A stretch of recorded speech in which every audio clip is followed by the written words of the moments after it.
Bienvenidos otra vez a Dharmatic. Mi nombre es Juan y el día de hoy les voy a presentar a dos personas. Bueno, no son personas, son pequeños mis hijos gatunos. Ella es Kipo. Miren, esta gatita encantadora. Ella es Kipo y es una gatita, uno de mis hijos gatunos. Y también les presento a Tomás.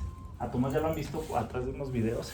Este señor gato con los ojos hermosos. Él es Tomás y ellos son mis acompañantes en la meditación, ¿verdad, Tomás? Después de este intro familiar, vamos el día de hoy ver un tema bastante interesante y es con respecto a 7 formas que nosotros podemos obtener sabiduría.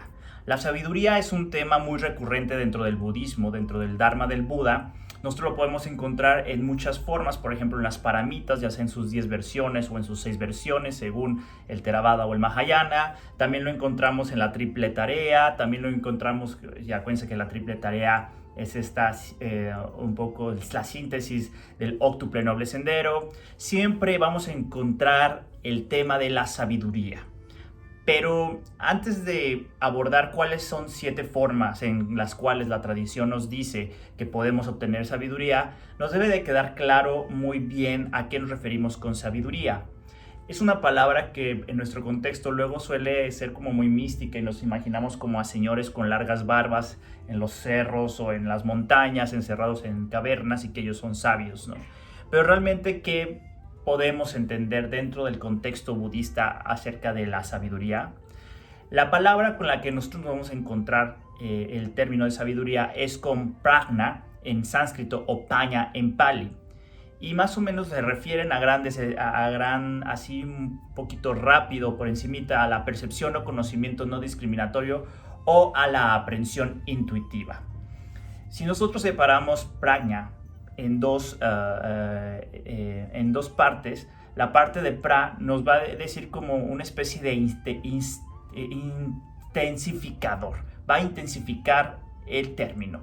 O sea, nos referimos a algo superior, algo mayor, algo supremo, algo que nace y surge de manera espontánea, ¿no? Y ña, la otra parte, es con respecto a la conciencia, conocimiento, comprensión. Entonces estamos hablando de un conocimiento, una comprensión superior, mayor, premium, de manera espontánea, ¿no? Eso es a final de cuentas lo que nos referimos con prajna. Cuando tratamos de hacer como una especie de entendimiento en general del término, a mí me gusta un poquito citar a Kariya Dhammapala, donde dice que es la comprensión de las características de las cosas o fenómenos con medios hábiles. Es una comprensión de cómo es que surgen o suceden los fenómenos a través de ciertos medios hábiles que nos acercamos, ¿no?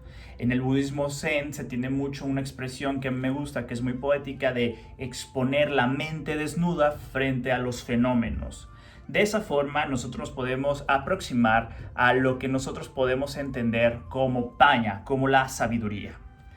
Y es importante y es una de las tareas que nosotros constantemente vamos a estar tratando de cultivar en nuestra práctica constante del Dharma.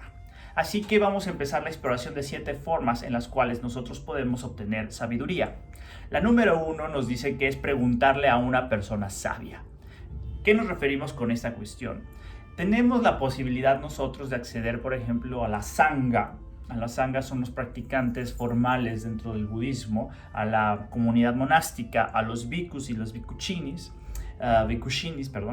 que son las monjas y los monjes, de las cuales nosotros podemos de cierta manera tener un acercamiento, y cuando hay alguna duda en el camino con respecto a la técnica de meditación, algún término que no hemos entendido, o incluso si creemos que hay algo que no encontramos coherencia en las enseñanzas del Buda o hay algo que no entendamos, pues el hecho de disponer y preguntar es importante para el florecimiento de paña, de sabiduría.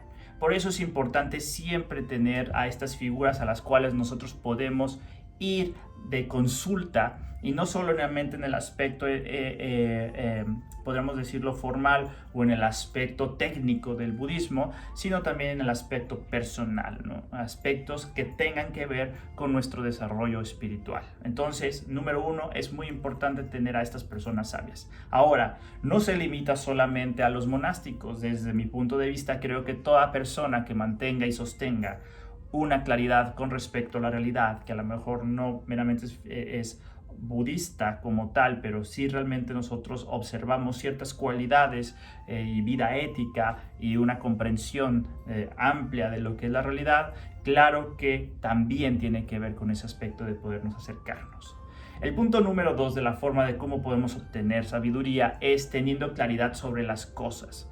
Este aspecto de la claridad nos dice mucho, así como de hecho en las propias 4 nobles verdades hay frases como surgió, así como surgió luz ahí o se echó luz ahí, en cierta manera, cosas que estaban ocultas, ¿no? En cierta manera. Entonces, ¿qué nos referimos cuando llamamos claridad con las cosas? Es tener muy bien, un muy buen entendimiento con respecto, por ejemplo, de las formas de cómo sucede la realidad.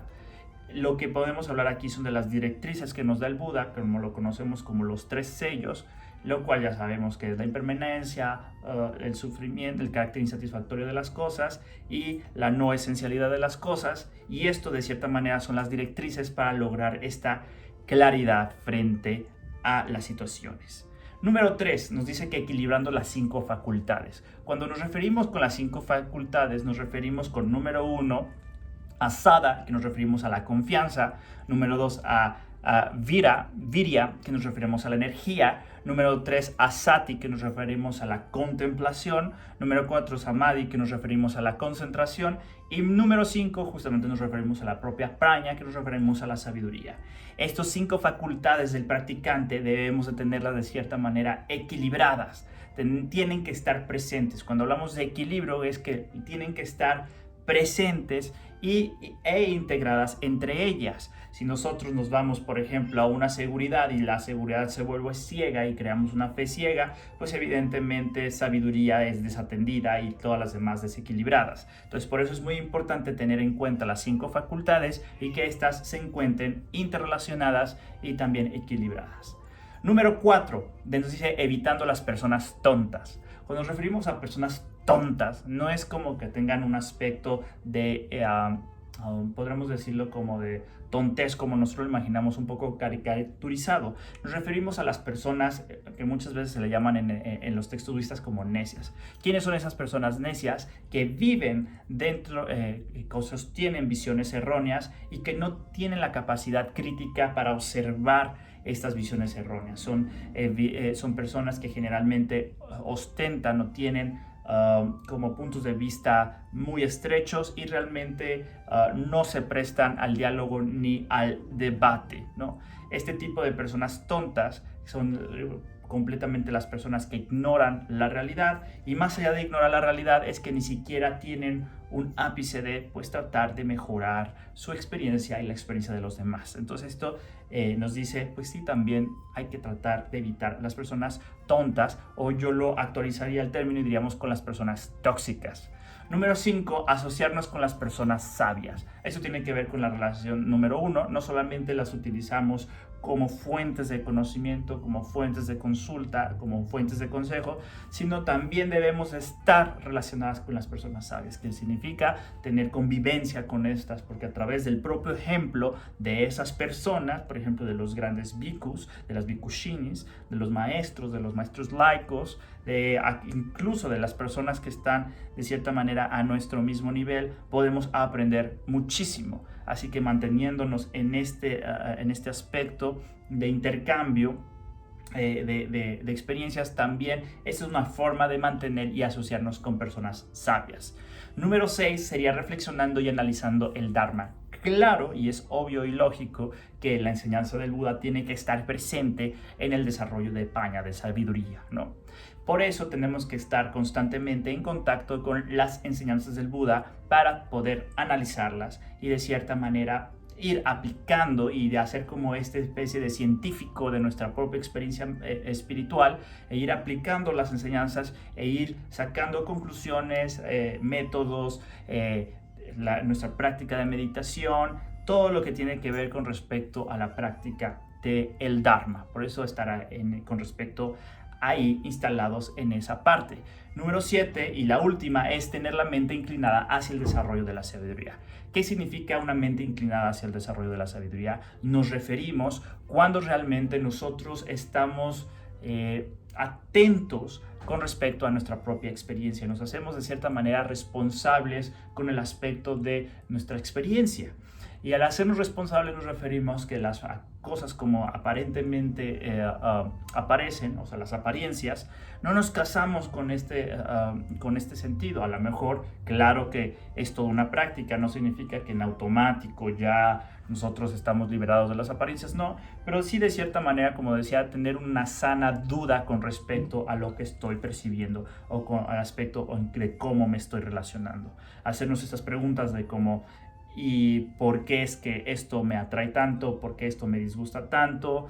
Tratar de poner, como yo siempre digo, últimamente tengo esta idea de el Dharma del Buda es poner las cosas en su debido lugar. Eso es lo que yo entiendo por el desarrollo de la sabiduría y también teniendo en cuenta un pensamiento crítico. Hay que recordar que en la parte una de las grandes cosas que el Buda impulsaba es que no se aceptaran sus enseñanzas de una forma dogmática o como si fuera una ley, ¿no? Sino que tenía que ser a través de esta visión crítica de ir y comprobar a través de nuestra propia práctica las propias enseñanzas del Buda. Entonces, esto es una forma de mantener una mente inclinada hacia el desarrollo de la sabiduría. Estos serían las 7 formas en las que nosotros encontramos en la tradición que podríamos desarrollar la sabiduría. El tema de la sabiduría es muy amplio y complejo, pero es uno de los temas más apasionantes de manera personal que yo encuentro dentro del Dharma del Buda. Así que me gustaría que tú me comentaras aquí abajo qué opinas de la sabiduría budista, qué entiendes tú por la sabiduría budista, tú cómo aplicas alguna de estas 7 formas del cultivo de la sabiduría. Me gustaría que entonces que me comentaras aquí abajo. No olvides suscribirte, darle a la campanita para que cada vez que salga video te pueda avisar. Y pues nada, esto fue todo por el video del día de hoy. Yo me voy, pero no me voy sin antes decirte que Buddha bless you.